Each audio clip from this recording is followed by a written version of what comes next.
सबसे जरूरी भोजन और वस्त्र है, लेकिन ठंडी के दिन में उसको ठंडा मार देगा। मकान चाहिए, ठीक है। और उसको पते नहीं हो कि बालू खाना है कि आम खाना है, तो ज्ञान होगा तभी तो। ज्ञान चाहिए, मैंने शिक्षा जरूरी है। आगे समझ में, नहीं तो ईटा पत्थर खाएगा मर जाएगा। ठीक है, चलिए कोई बात नहीं, हाला नहीं। उत्पादन के कितने साधन? उत्पादन के साधन है 5, ठीक है। कौन कौन? भूमि, श्रम है, पूंजी है ना, संगठन व्यवस्था है ना, और उद्यम और कितना हो गया? ये आपका 5 बिल्कुल सही है। उत्पादन का निष्क्रिय भूमि, निष्क्रिय माने जो काम नहीं करता है लेकिन जरूरी है ना, तो भूमि है ना जी। तो बिल्कुल सही जवाब है आपका भूमि। कौन उत्पादन का साधन है? उपभोग उत्पादन का साधन नहीं। अभी आप लोग 5 को नाम लिए ना, क्या हो जाएगा?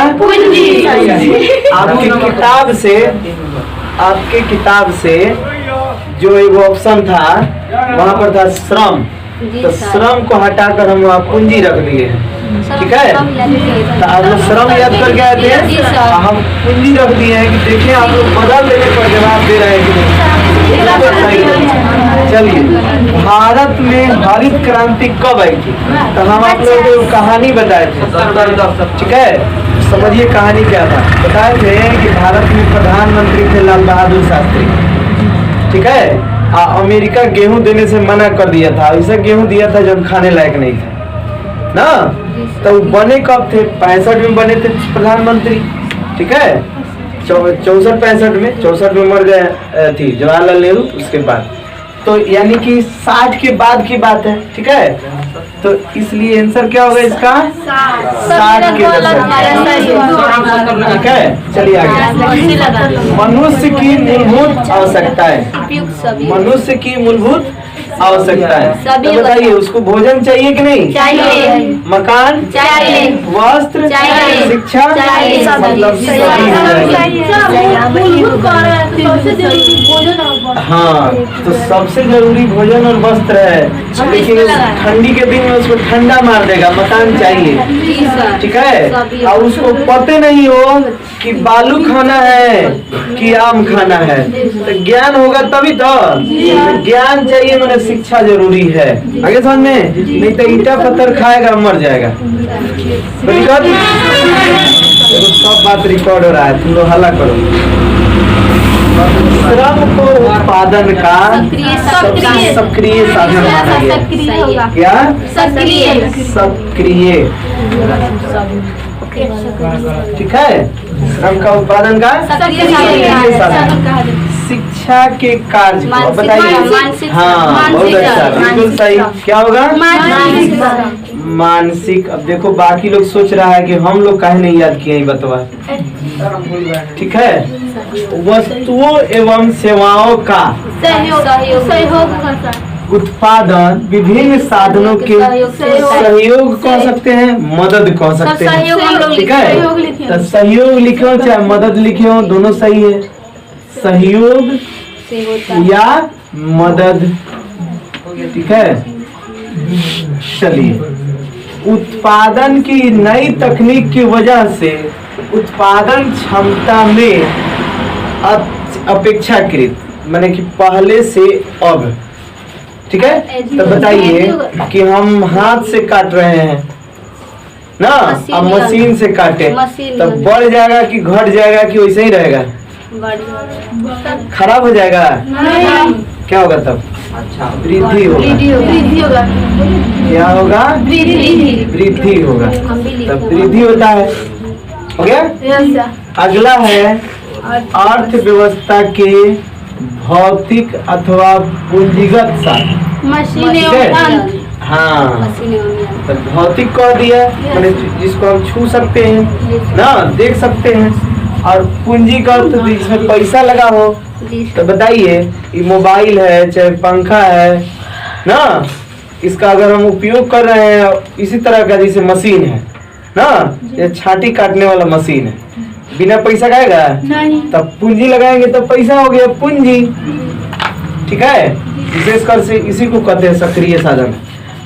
ऊपर से हमको मशीन खरीद रहे थे, कौन सी हो जाएगा? मशीन एवं यंत्र। तो कह दीजिए मशीन एवं यंत्र। एवं यंत्र। ठीक है, चलिए अब यहाँ पर है भूमि और पूंजी में अंतर। अब हम बताते हैं आपको। ठीक है, अब हमको याद आ गया, परीक्षा जब तक ले रहे थे तब तक याद नहीं आ रहा था।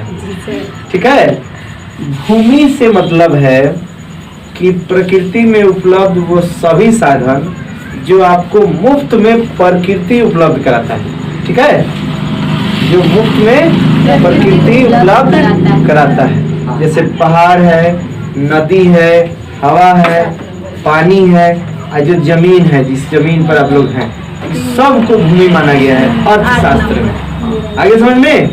तो ये लिख देते भूमि के वाला कॉलम में। अब आ गया पूंजी। तब पूंजी वह है, तब उसको सीधे कह सकते हैं पूंजी वह धन है जो भौतिक अवस्था में या फिर कैश पूंजी के रूप में। जैसे मान लीजिए कि हमको किराना दुकान करना है, तो हम जाएंगे तराजू खरीदेंगे 500 रुपए का। ठीक है, तो वो हमारा पूंजी है। तराजू कौन सी है? पूंजी हो गया। 500 का पूंजी खरीद लिए, पूंजी लगाए तब ना तराजू खरीदाया जी। 1000 का सामान खरीद लिए जिसको बेचेंगे ना, वो हमारा पूंजी हो गया। और कुछ पैसा रख लिए हैं कि घटेगा कुछ तो मंगवाएंगे ना, ये सब चीज कौन सी के अंतर्गत आएगा? पूंजी के अंतर्गत। तो पूंजी का मतलब होता है सीधे तौर पर समझिए पैसा। ठीक है, सीधा तौर पर क्या हो गया? पैसा। तो अगर मान लीजिए कि हमको सब्जी का दुकान करना है ना, सब्जी का दुकान करने के लिए पैसा चाहिए ना, तो जो पैसा हम लेकर के आएंगे तो एगो छैटा खरीदेंगे, तराजू खरीदेंगे, बटखारा खरीदेंगे, हो सकता है इसके अलावा कुछ और चीजें खरीदना पड़े। जैसे मान लीजिए जहाँ दुकान लेने जा रहा है उसको किराया भाड़ा देना हो, तो वो सब तो पूंजी है। गल्ला जितना कहते हैं ना, क्या गल्ला लगा है, तो गल्ला को हम लोग अर्थशास्त्र के हिसाब से पूंजी कहते हैं। आगे समझ में? तो बताइए भूमि और पूंजी में अंतर लिखा गया। ठीक है, मात्र 2 नंबर में दिए थे, एकदम 4 लाइन में लिखना था, उससे ज्यादा नहीं लिखना था। अब है उत्पादन तथा भोग। बताइए, है सेलो कंपनी बनाया होगा, चाहे डोम्स कंपनी बनाया है, यही ना बनाया जी। तो ये जो कंपनी बनाया इसका उत्पादन किया, जो बना दिया वो क्या किया? उत्पादन। हम इसका क्या कर रहे हैं? उपयोग कर रहे हैं, तो हम इसका उपभोग कर रहे हैं। आगे समझ में? यानी कि जितनी भी वस्तुओं का हम लोग प्रयोग करते हैं उस सब का सब उपभोग है। ऐसा समझ में?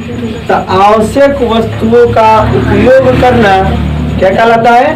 उपभोग कहलाता है। आप लोग साइकिल का उपभोग करते हैं, साइकिल से चलते हैं ना जी। अभी किताब का उपभोग कर रहे हैं, किताब खरीदे हैं, और क्या करने के लिए? पढ़ने के लिए। तो क्या है? उपभोग है। ठीक है, हम लोग मोबाइल लेकर के चला रहे हैं, तो मोबाइल का कौन सी कर रहे हैं? उपभोग कर रहे हैं। ठीक है, उपयोग माने उपभोग। ठीक है, आगे समझ में? अब जैसे हम मान लीजिए कि पाव रोटी खरीद लें किराना दुकान में, तो उसको क्या करेंगे? खा जाएंगे। तो खाएंगे तो हम ये नहीं कहेंगे खा रहे हैं, और शास्त्र की स्थिति से क्या हो गया? हम उसका उपभोग कर रहे हैं। आगे समझ में? चलिए अब यहाँ आ गया उत्पादन। तब फिर बताइए, जब ऊपर उत्पादन बताइए किए हैं कि आवश्यक वस्तु जब तैयार किया जाता है तो उसको हम लोग क्या कहते हैं? उत्पादन कहते हैं। कुछ अन्य शब्दों में कहा जाए। ठीक है, तो देखिए कल एक परसों में आप लोगों को बताए थे कि एक साधारण कपड़ा है 2 मीटर का ना, जो कपड़ा मिलता है मीटर से, उसमें से 2 मीटर कपड़ा हम ले लिए। ठीक, तो खूब में मिलेगा तो कितना मिलेगा? 100, 150, 200 मिलेगा, मिलेगा ना। अब उस कपड़ा पर खूब बढ़िया से कढ़ाई कर दे, रेशम की कढ़ाई कर दे, तो 200 में बिकेगा? 400, 500 में बिक जाएगा, यानी 200 से अधिक में बिकेगा ना। तो जब हम उसका अधिक में काहे बिकेगा? अब उसकी उपयोगिता बढ़ गई। उपयोगिता क्या हो गई? किसी वस्तु का उपयोगिता बढ़ा देना उत्पादन कहलाता है। वस्तु का उपयोगिता बढ़ा देना क्या कहलाता है?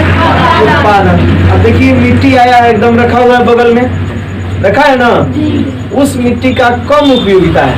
अब उसको खूब बढ़िया से सान करके उससे घड़ा बना दिया जाए, दीपक दिया बना दिया जाए, तो उपयोगिता बढ़ गया ना। अब उसका दीपक के रूप में प्रयोग होगा, तो जब बढ़ जाएगा तो उसका कीमत पहले से ज्यादा लगेगा ना। जब ज्यादा लगेगा तो क्या कहलाएगा? वो उत्पादन। आगे समझ में? तो उपयोगिता का सृजन करना उत्पादन कहलाता है अर्थशास्त्र की दृष्टि से। आगे समझ में? चलिए बंद कर दो वीडियो। सर हम लिखवाइए 11 नंबर।